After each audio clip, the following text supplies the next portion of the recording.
संसद का मॉनसून सत्र में लगातार एडजर्नमेंट्स जो हैं वो हो रही हैं। पक्ष और विपक्ष के बीच में एसआईआर को लेकर ठनी हुई है।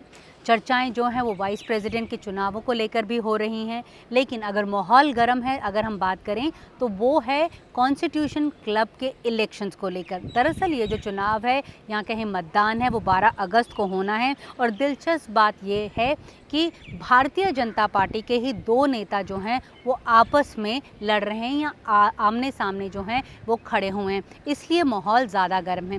भारतीय जनता पार्टी में जो इंटरनल तनाव है, जो इंटरनल पॉलिटिक्स उनमें चल रही है, उसका एक छोटा सा सैंपल इस कॉन्स्टिट्यूशन क्लब के चुनावों में भी हमें देखने को मिल रहा है।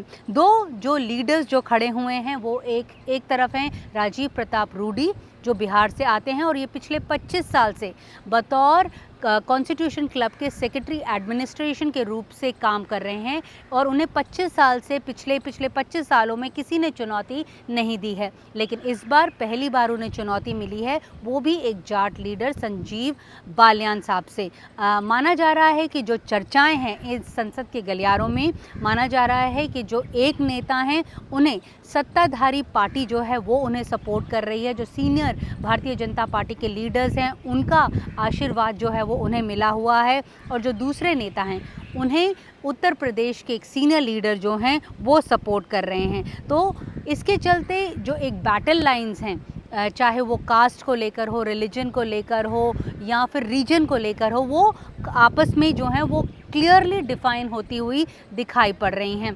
हम जब भी बात कर रहे हैं किसी भी सांसद से, तो वो कॉन्स्टिट्यूशन क्लब में क्या चल रहा है उसके बारे में ज़्यादा जानकारी इकट्ठा करने की कोशिश कर रहे हैं। इनफैक्ट हमने जब एक सीनियर कांग्रेस के नेता से बात की तो उनका ये कहना था कि ज़्यादातर जो एमपीज़ हैं उनकी कॉन्स्टिट्यूंसी में क्या हो रहा है उन्हें पता नहीं, लेकिन जो कॉन्स्टिट्यूशन क्लब का जो चुनाव है उसमें क्या हो रहा है उसके बारे में वो ज़्यादा जानकारी इकट्ठा कर रहे हैं। रूडी, जैसे कि हमने आपको बताया कि पिछले 25 सालों से बतौर सेक्रेटरी एडमिनिस्ट्रेशन काम कर रहे हैं, लेकिन इस बार क्योंकि संजीव बालियान साहब उनके खिलाफ जो हैं वो लड़ रहे हैं, तो दोनों ही नेता जो हैं अपना वोट बैंक जो है वो सॉलिड करने में लगे हुए हैं। अलग अलग जो क्रॉस पार्टी लाइंस हैं उन नेताओं से भी मिलने में लगे हुए हैं। अभी दोनों नेताओं ने चिट्ठियां भी जो हैं वो सांसदों को लिखी हैं कि उन्हें सपोर्ट किया जाए। जो मिस्टर रूडी हैं उनका कहना है कि वो पिछले 25 साल से रख रखाव जो है वो कॉन्स्टिट्यूशन क्लब का कर रहे हैं और किसी को कोई प्रॉब्लम नहीं हुई। जहाँ तक संजीव बालियान साहब का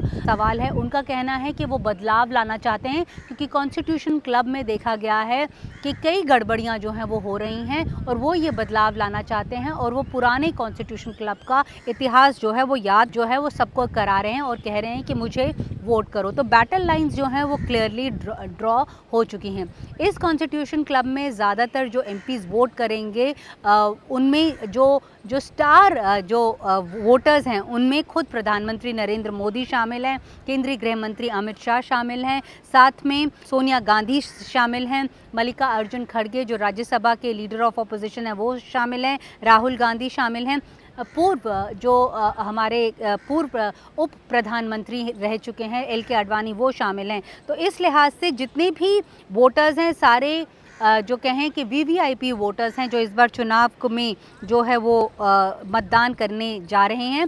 बताया जाता है, कॉन्स्टिट्यूशन क्लब की तरफ से बताया जा रहा है कि लगभग 1237 एलिजिबल वोटर्स हैं इस कॉन्स्टिट्यूशन क्लब में जो मतदान करेंगे, जिनमें से 40 जो हैं जिनका देहांत हो चुका है, लेकिन शायद उनका सूची में नाम है। तो इस बात को लेकर भी जो है वो बहस हो रही है और जो वोटर्स लिस्ट है उसे बहुत बारीकी से स्क्रूटनाइज भी जो है वो किया जा रहा है।